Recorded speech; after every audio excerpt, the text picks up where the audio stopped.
that when you go to someone and you say, we want to make this fantastic film, it's an environmental film, it's about land clearing in Australia, and by about that point, the person you're talking to is kind of drifting off.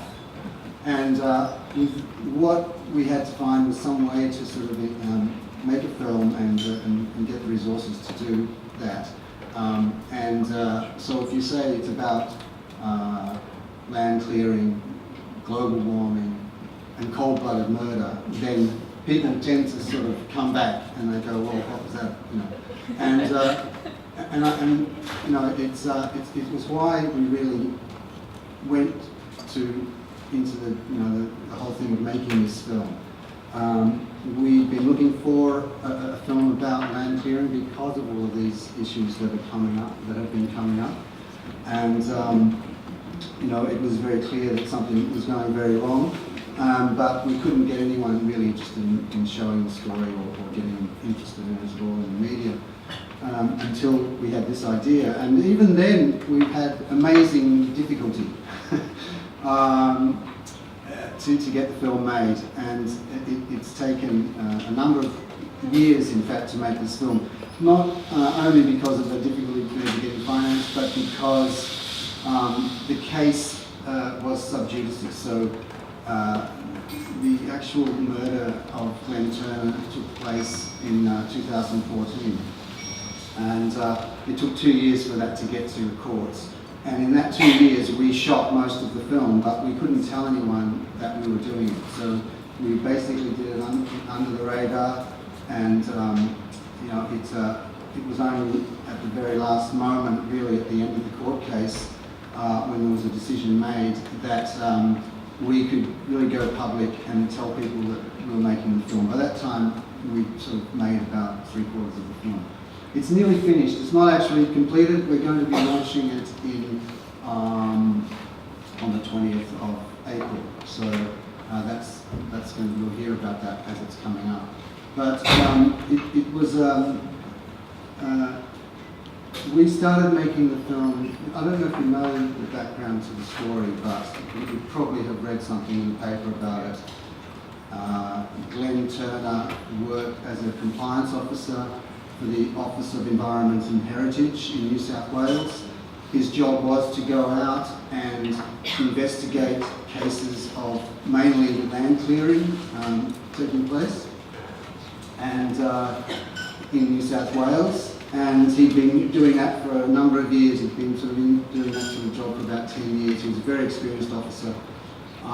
And he was cold-bloodedly gunned down on the side of the road. He was not on private property, he was on a public road, by one of the wealthiest farmers in New South Wales.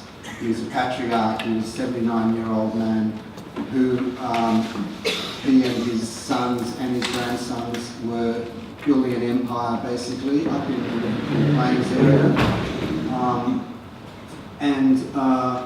He, at some point, at this point anyway, he shot Glenn Turner because Glenn was investigating him.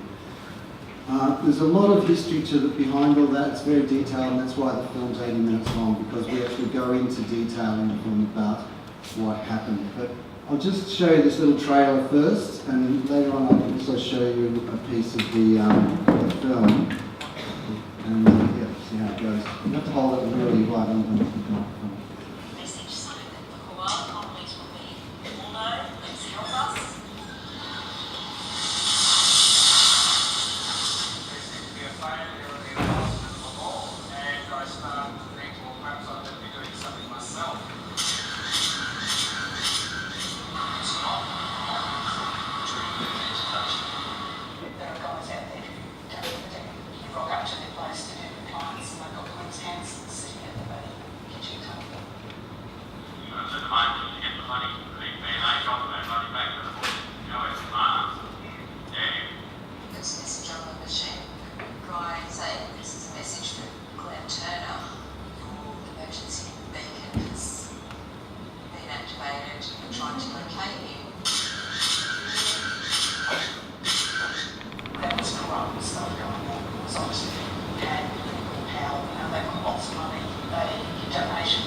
quite shocking that the clearing continued even though it was a court case, he'd been fined. In the long run, it's all self-support. In the short term, people can make money out of it. I was thinking I've actually very realistic kind of thinking about landscape sense. So I don't know playing first time back to the black background. We have climate change coming on top of that with unforeseen changes in rainfall and temperatures. I did actually try to read Glenn just to check. We've had wires coming in spray cube, we can't prove it. We've had dirt put into a pump so that it didn't point it, we can't prove it. Drill bits put in my tyres when I was down there on my own. I do remember Glenn talking to me about it, threatening him. He was definitely talking about shooting Glenn. I do worry that someone might take a pot shot just to survive here. He said that I told you if I can get back, I will kill you. For at least 25 minutes, he hunted Glenn, who was wounded, and both of us bleeding around that vehicle. The first shot was aimed for his head. The second shot was hard. He had his rifle under his seat. He stopped the truck to get it out and put it in the back of the boot, so it was easy for him to get access to it. He went there with the sole intention, in my opinion, to kill Glenn Turner. And he wasn't leading it to anything. It just gets manslaughter. We don't want that. I want to look into murder because it is. It's a murder.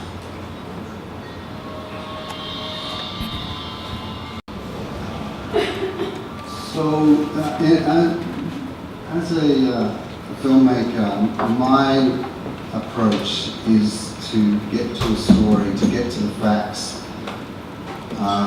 through telling stories about people and their lives. And in this film, it's about Glenn, who's deceased, but it's also a story of what happened after to his wife, to his sister, and there are other characters as well. There's a resident of the area where the shooting took place, a farmer, and Elaine, her name is, and there's also a sort of, I guess, a representative environmentalist, environmental consultant named Phil Spark, who's someone who certainly helped with the film a lot, but also I just wanted to tell a bit about what he does and what he's involved with. So yeah, it's a story about characters. It's quite an emotional journey because of that, and it's the idea is to get to the issues, but to get to them through people and through their lives. And I think we all understand that. We can all emotionally connect with someone who's gone through something that someone like Alison went through. But it wasn't straightforward for me. I started doing the research soon after Glenn had been shot. You know, I read about it in the newspaper like everyone else. It was just another news story.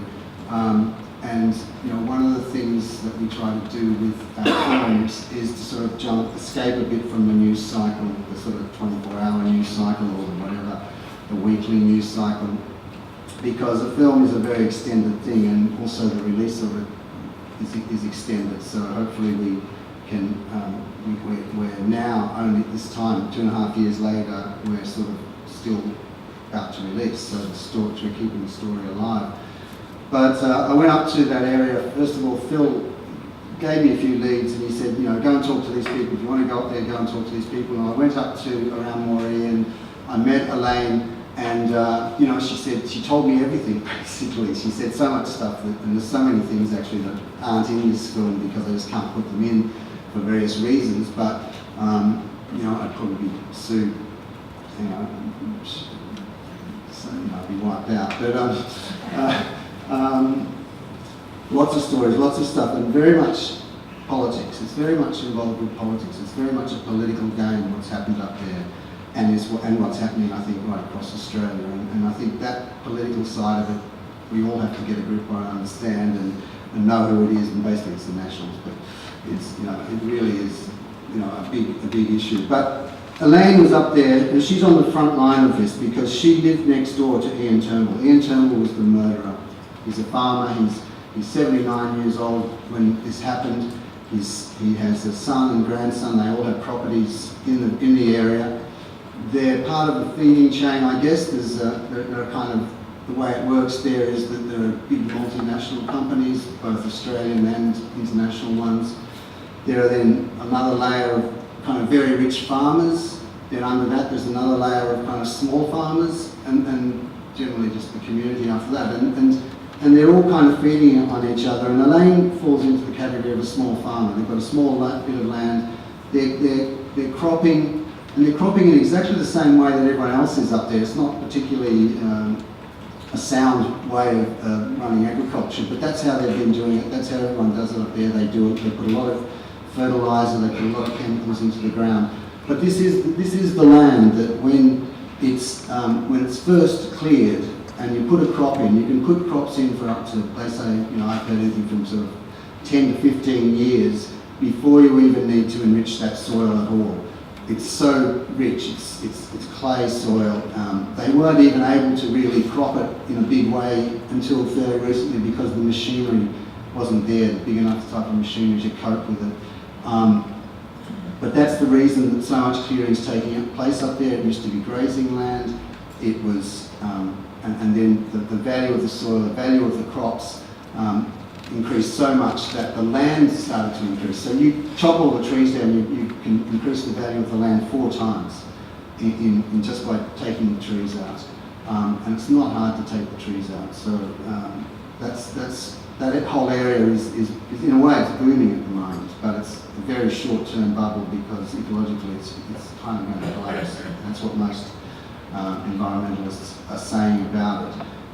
It's an unknown quantity. It's very marginal land. It's west of the Divide. You probably know where it is. It's the Liverpool Plains there. It's sort of west of the Divide. It's up north, western New South Wales. But really, I think we're talking about lots of other parts of Australia as well. Anyway, Elaine's up there. They've got their land. And she's a member of WISE. She's interested in, she's also three or four generations of her family have lived there. They came as pioneer settlers and they've stayed there. So she's in no way a kind of newbie in the place. She's lived there her whole life. And what I found really fascinating about her very early on was that she had herself, in a sense, developed and picked up that things were not being done correctly, and she came from farming families. But she could see that what was going on there was causing a lot of destruction. And she was a member of WISE, and she started seeing a lot of koalas coming in, injured animals being hit by cars, just falling out of trees, and also just from land clearing. And there was a particular property that went up on the market, and the Turnbulls bought that property, but they didn't buy it in ignorance. They bought it. They knew that it was all there. All the trees were still on it. They wanted the property. The Office of Environment and Heritage said to them before they bought that bit of land, we're not going to give you any permission to take any trees out of it. That's got to stay the way it is. But they just ignored it, basically, and they were in there bulldozing the trees even before the contracts on the land were signed. So they had a history of doing this, and they're not the only ones. There are, and there's a precedent there. A lot of other quite big farming interests have been illegally clearing land for a number of years because these laws really only came in a major way. They started around 96. There was initially some native vegetation laws that was sort of revamped in 2003, I think again in 2005. And these were the only first laws in Australia that were really protecting trees, and that it hadn't really been done before. So it came at the same time as the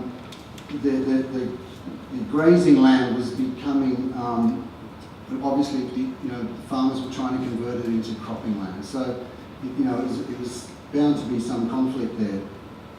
But the laws were there, and the laws were there for good reason. And science is very strong. You take the trees out of the landscape, and you you create all sorts of havoc with that landscape, including the weather, including the rain, and even now up there they're finding that. So, getting back to my character Elaine, she's on the land, she looks across her property and she sees that these trees are being taken out, she sees the animals coming in and she's trying to protect them. And she and a number of other people in the area, they're very concerned about this. So Office of Environment and Heritage have also been looking at this, and they send some officers up there to sort of investigate. That had happened already. The Turnbulls had already been convicted of clearing land. They were well known. They'd been through the courts. They'd been fined. They got fines of over $100,000 each time. And it didn't matter. They made so much money out of having that bit of land, having that cropped land, being able to knock the trees down, the value of the land increased. It was just another figure on their calculation of their business plan, really. Fines, a few $100,000.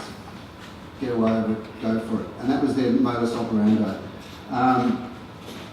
So there was a history, and Glenn had been up there, he prosecuted the Turnbulls, and they didn't like him. On the day this happened, he, and I won't tell you the whole details because I can show it a bit of the film, but he and his co-worker were going up there. They saw more land being cleared, they saw more piles of trees on fire because they drove them all up into a pile and set them on fire, turned them to ash, ploughed the ash in, and no one knows, there's no evidence, it's all gone. And remembering we're talking massive areas. These guys, the amount of country they had to look after is just massive. It takes 3 hours even just to drive from where their office is to Moree, but that's nothing, So, it's really, this is the whole issue of how we surveil and keep track of what's going on now. So, big areas of land. So Glenn and Robert turned up there and the incident happened. I'll show you a little bit, if you could show us that at the beginning of the film. This is about 10 minutes long, right? That's what we take.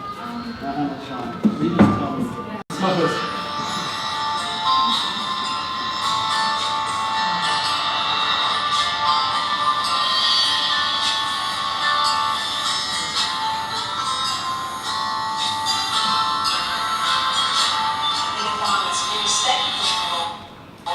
boldly and quickly clear.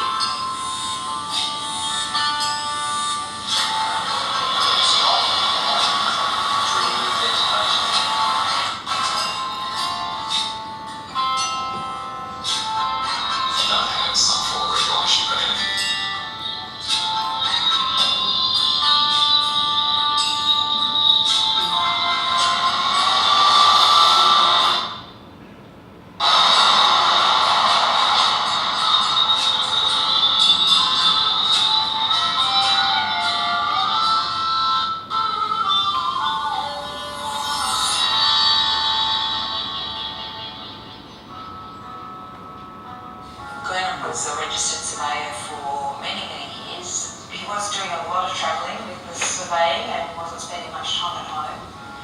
And a job came up, and within the Department of Land and Water Conservation, and he was involved with native vegetation and became a compliance officer. He loved going out and talking to farmers. He hated being in the office. And his favourite part of the job was to just go out and chat to old mates and more often than not be invited in for a cup of tea and cake or something, and he just loved that.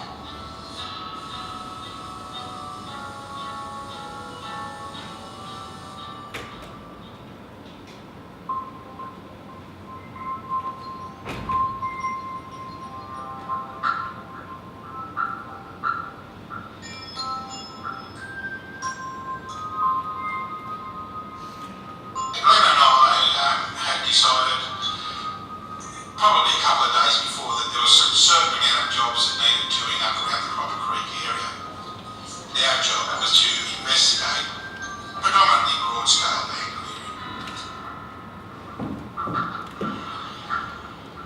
Glenn said, well, we're going to get to Moree a bit early, why don't we just do a bit of familiarisation up around Talbot Lane. We then drove not to the county boundary road.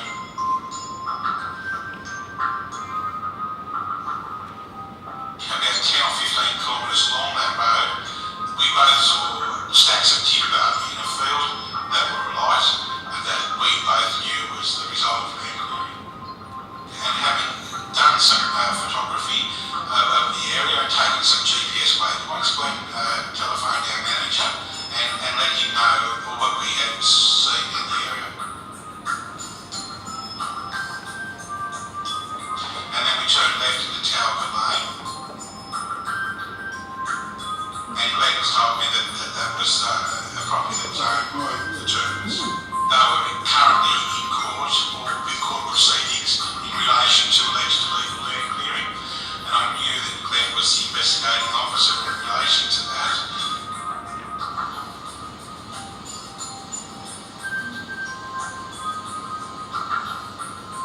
Glenn was making some notes. I heard a vehicle stop. All I saw at first was the figure standing between his vehicle and our work vehicle, holding a rifle at his eye line. 10 seconds later, Glenn had been shot. Glenn yelled out, "What are you doing there?" And then commenced to walk further towards the car. Another shot was fired. Oh, well, just to wrap up quickly, it took me a year before I approached Alison, it's Glenn's wife, and I was very nervous because I realised I needed her story to make the film really work, and I didn't know whether she would be supportive or not. I finally did go and talk to her through a friend of hers who I knew, and what was amazing was she just, after briefly discussing it, she just said, "I want to make this film. I want it made, I want Glenn's story told, I want people to know what he stood for," and since then she's been amazing and incredibly supportive, and so has his sister. So it was really made with the support of his family. Anyway, it's going to be out on the 20th of April, so